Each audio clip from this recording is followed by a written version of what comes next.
It takes time to build an education brand. But given our population, we need 10 times as much. Is foreign education really for everyone, or is it only for the absolutely brilliant or the totally rich kind of people in India? Should we leave our audience with 2 kids $1 million? I mean, that sounds like a lot. The India I saw in 2013 was very different from the India my parents described. Study for an exam, pass the exam, go to college, and you're kind of sorted. I'm as Indian as it can get. Yeah. I just know exams. Yeah, come on, you're not gonna make a living painting. Are we talking like $1 million, or are we talking about... I like the surprise on your face.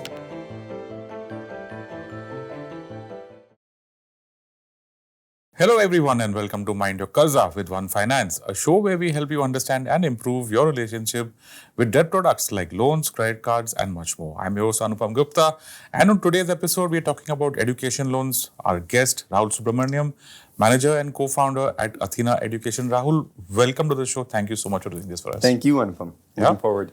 Great. Let's start a bit of background about yourself and the work that Athena does. The story starts when I was born. That's the year my father decided to immigrate to the U.S. My mother and I followed him. I grew up there entirely, went to college, met my co-founder there. After college, we were exploring what to do with our lives. What is our dharam, karam? Nice. We blew all our savings traveling to various countries, Brazil, Turkey, China, India.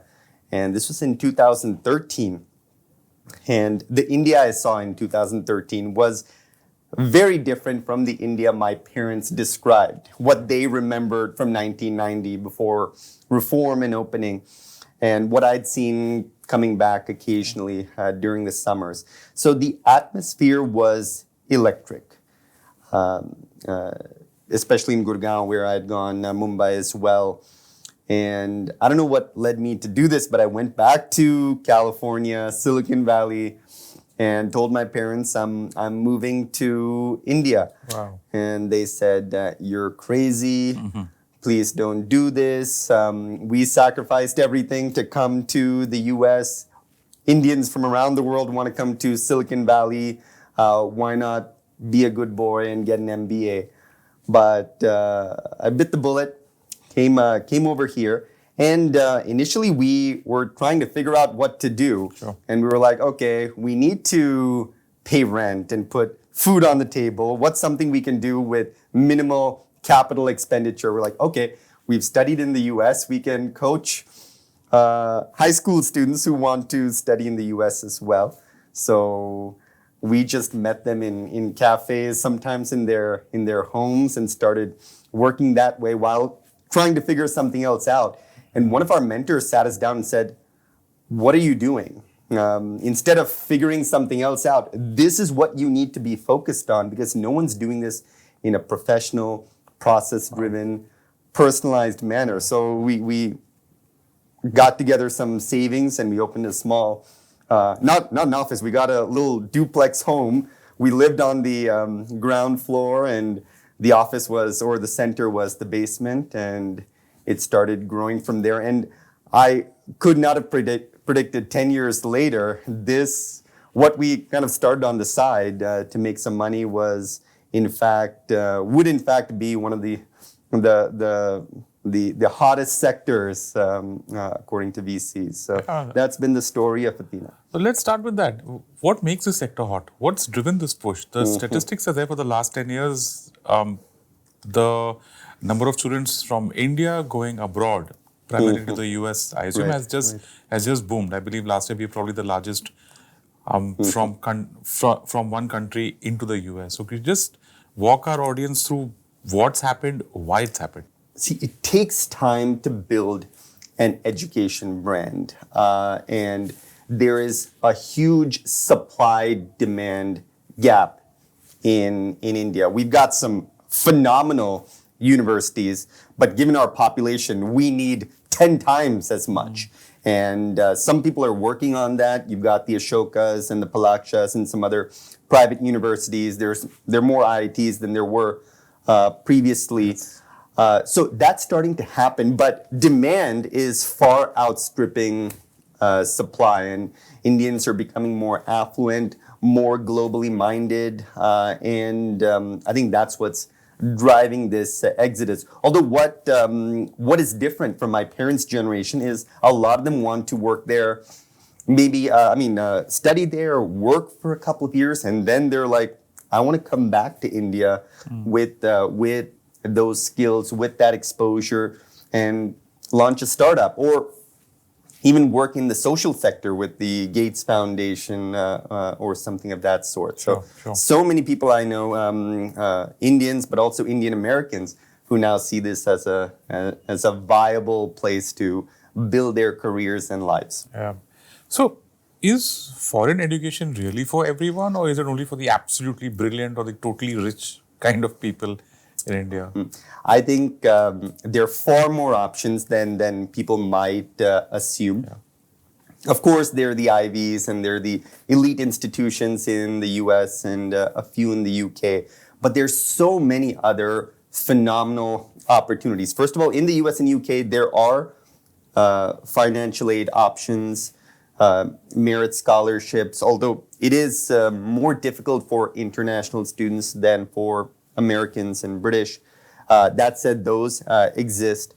To families that may have some financial constraints, what we say is, hey, let's look at continental Europe. There are some fantastic English language programs there, from the Netherlands to Italy. There's some English language programs in Japan and South Korea. We've sent some students there, and especially if you want to study engineering and you want to be at the cutting edge of the consumer tech revolution. I mean, Japan and South Korea are producing some of the gadgets we all use today. So that's an option.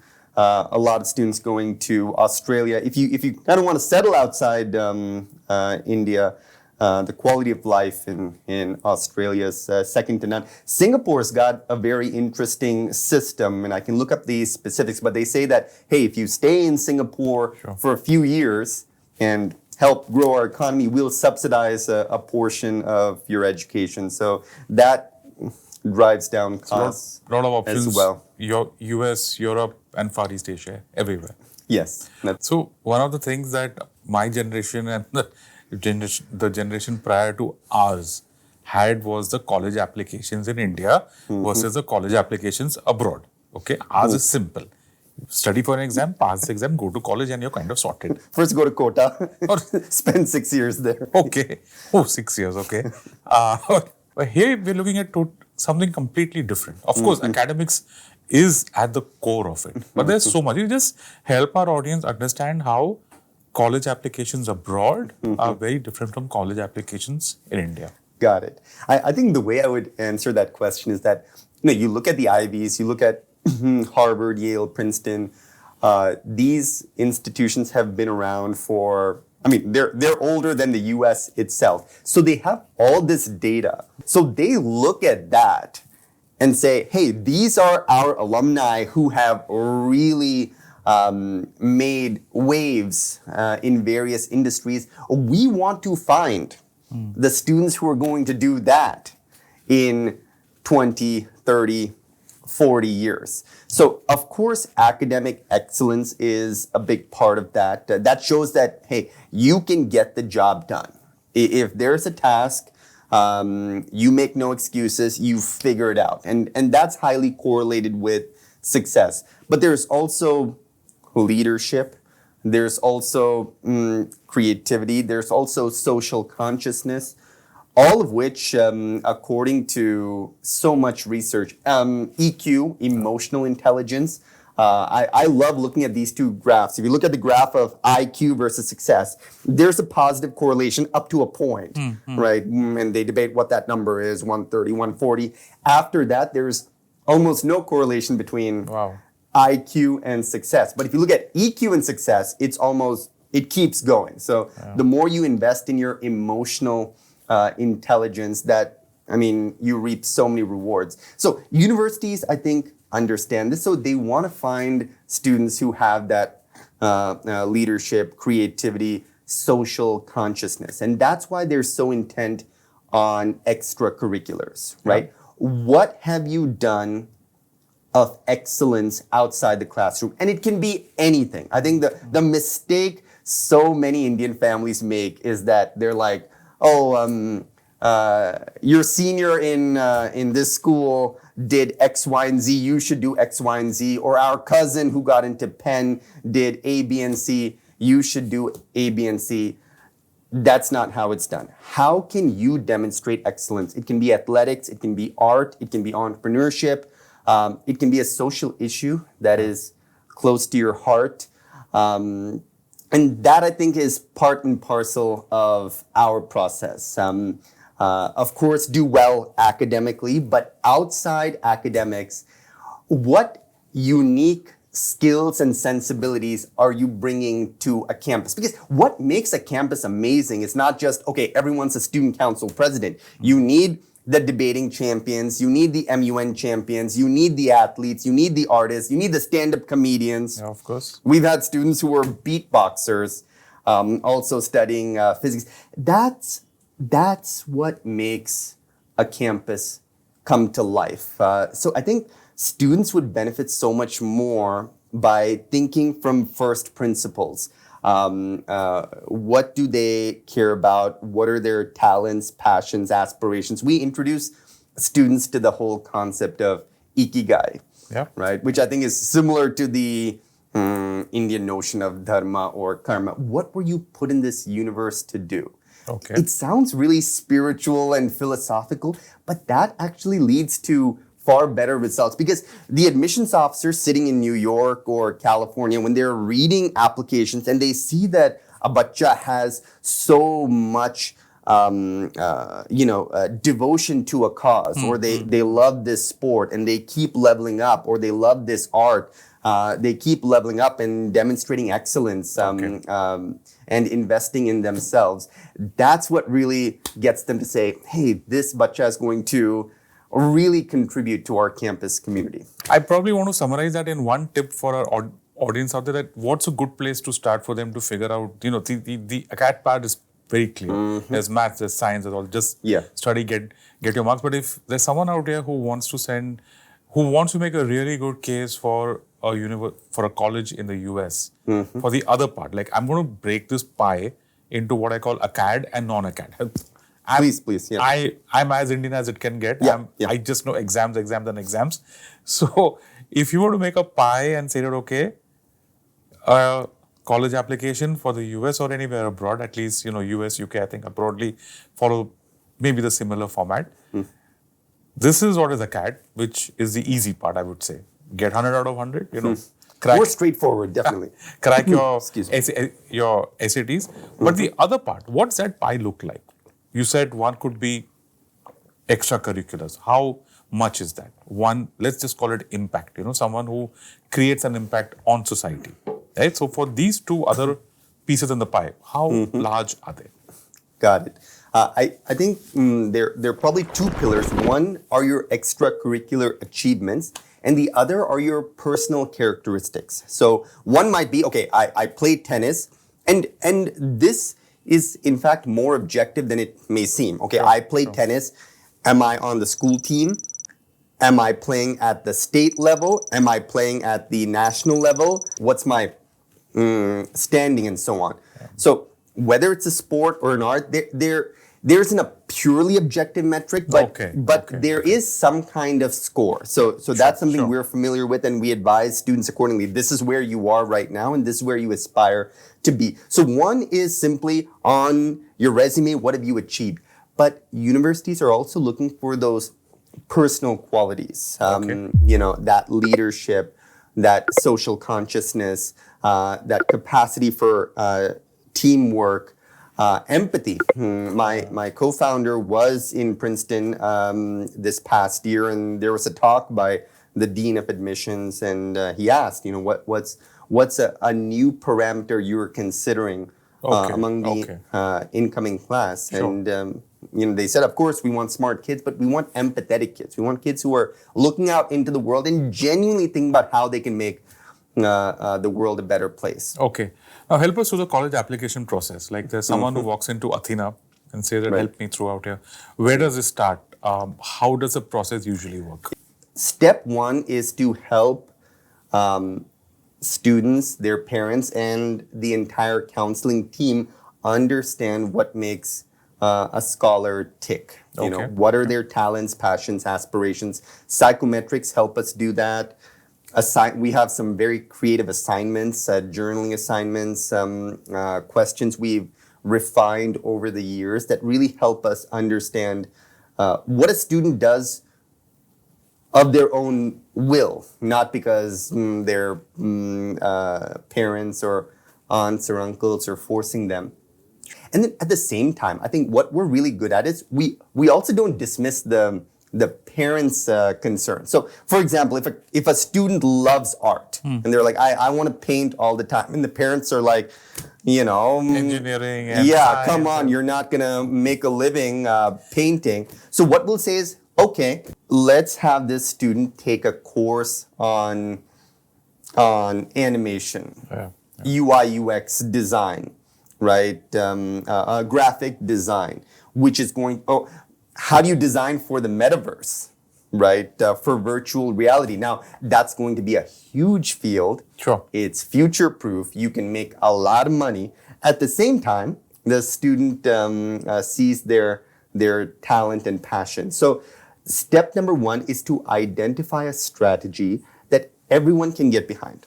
So I want to hone into this idea of ikigai because I think it's so powerful. It's basically the intersection of four circles.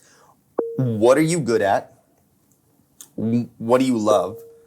What makes money? And what does the world need? So we do this exercise with students. We say like, okay, focus on what you're good at and what you're passionate about, and we'll help you with the other two. Your dharma, karma, ikigai purpose is to become a Pixar animator. Okay. Right? Okay. Or design for the metaverse, some graphical interfaces. Now that's something that will be lucrative.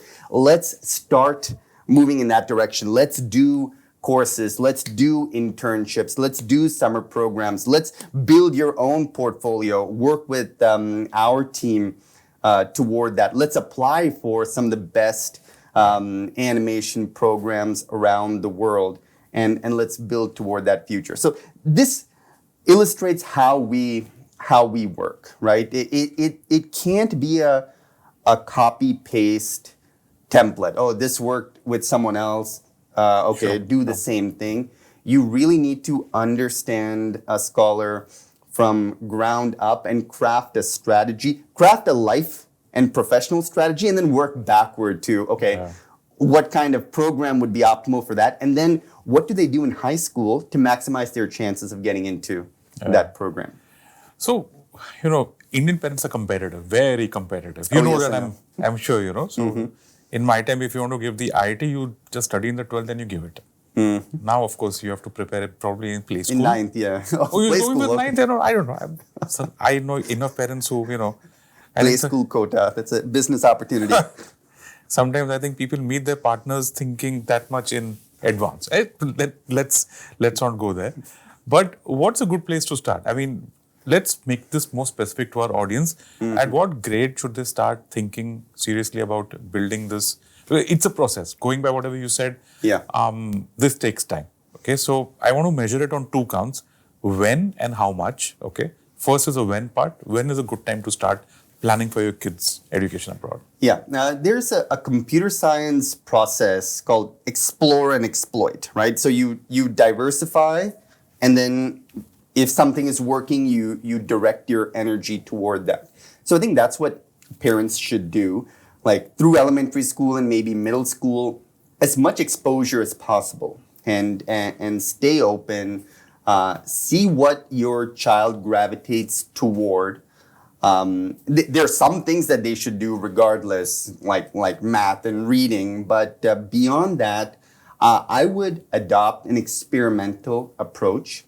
And then if a young person demonstrates an aptitude for that field, start leveling up. Sure. And I would say don't force it too soon. At the same time, the earlier the better. If you look at great athletes, they normally start at the age of 6 or 7. Yeah. I love watching content about great entrepreneurs. Many of them started at the age of 10 or 11, knocking on doors, selling newspapers or something else. So I think early exposure, Sure. in a very conscious way with feedback, Okay. and leveling up. Okay.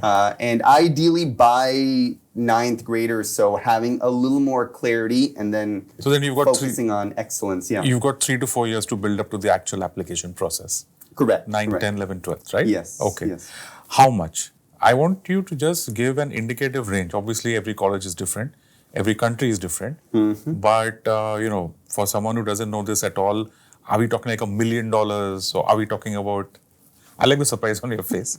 But just help us through that. All of those expenses would be anywhere from 2 to 3 CR. In Indian rupees? Yeah. Okay. And this is just for the US? Yeah, for the US and UK. And then other universities would be, other countries would be less. And of course, with financial aid options, it would come down even further. So how much is that in USD? Because these days we have to plan for the INR USD rate also, right? What's 3 CR today would be like 400,000. Okay, so that's about $500,000 is a good number to go with. Yeah, and that would be at the higher end. correct. How do scholarships work? There are 2 types of scholarships, and I think one trend we see in the U.S. in particular is diversity and inclusion. If you look at the history of higher education, it's been a march toward greater inclusion. Before, women weren't in these universities, and then minorities weren't in these universities. Now, what's happening is they have women and minorities.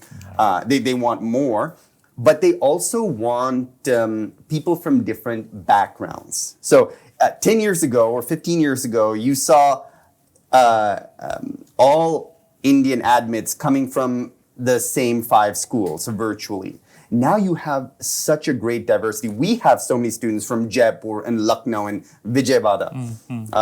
And I think there's so much more exposure. And universities appreciate that. They're like, okay, of course we want students from Delhi, Mumbai, and Bangalore. But hey, a student from Panipat in Haryana has unique experiences that their counterparts in Bangalore may not have. Yeah. So you're seeing that in addition to seeing a diversity of countries to which Indians are going, you're seeing a greater diversity in where students are coming from. And scholarships can be anywhere from 10, 20, 30 to full.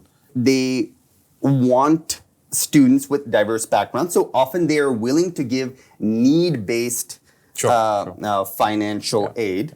Not all universities. And so that's one aspect, because they want to attract students who otherwise may not have had an opportunity. So those are few, but they exist. Then they're merit-based. That doesn't matter where you come from, but if you excel in academics or sports or something else, you can qualify for a merit-based scholarship. But should we leave our audience with 2 kids $1 million? That sounds like a lot, but just for them to know that this is, that this is what it takes. Might decide to have 1 child in the end, but yeah. So I'm assuming it's like 100K a year. So for 4 years, it's about 400K USD. Yeah. Folks would, of course, check your specific website, your specific college for the fee schedule and for stuff like that. And you know that on this show, Mind Your Karza, we also have episodes on education loans that will help you understand the financing part better. Rahul, thank you. The last question for our audience right now is help us with a checklist of questions on how to choose a good consultant or a service provider to help my child get a good placement abroad. Got it. So first of all, I think one thing we pride ourselves in is you have to keep the student first, and you need to find a consultant who will advise you in your best interests. Some people come to us who have done IIT JEE prep for 3 years. They're in the Super 30 or Super 40 batch. They're likely to get into IIT Delhi computer science or IIT Mumbai computer science. And we turn them away. We say, yo, you have invested so much effort in IIT JEE. You're likely to get a great campus, a great course. Stay the course. Okay. Do that. We got a student who was in Ranji or like qualifying for Ranji. Wow. And I said, I think if you can conceivably make it onto an IPL team, that's going to change your life. I think you should be spending 8 hours a day playing cricket, not preparing for MIT. We need to be very personalized. What is best for this bacha? We ask very fundamental questions like, do you want to study and then come back? Then maybe the UK makes more sense. If you want to settle, Canada or Australia. So someone who really understands your child, your family's aspirations, and crafts a very individual strategy for that from first principles as opposed to copy pasting an existing template. Yeah, and what are the services that one should expect, and what is the time frame that you're looking at? At Athena, we have a one-stop shop. So we've got counselors, consultants, writing mentors. We have tech mentors as well who help students with computer science and mechanical engineering projects. We have art and design mentors, economics mentors, research mentors. So our model is we are a one-stop shop for anything a student needs. So I think that's there. And then we meet with every student every week. It's not just give them gyan and then go do it. We actually track that. So we'll break down these huge projects. If a student is writing a book or building an app or forming a robotics team at their school, there's so much that goes into that. We break down these big projects into bite-sized bits and check in with them periodically to ensure that they're making progress. And that is it, folks. That is it. That is a wrap on this episode of Mind Your Karza. My guest, Rahul Subramaniam, Managing Director and Co-founder at Athena Education. Rahul, thank you so much for doing this for our audience. Thank you so much, Anupam.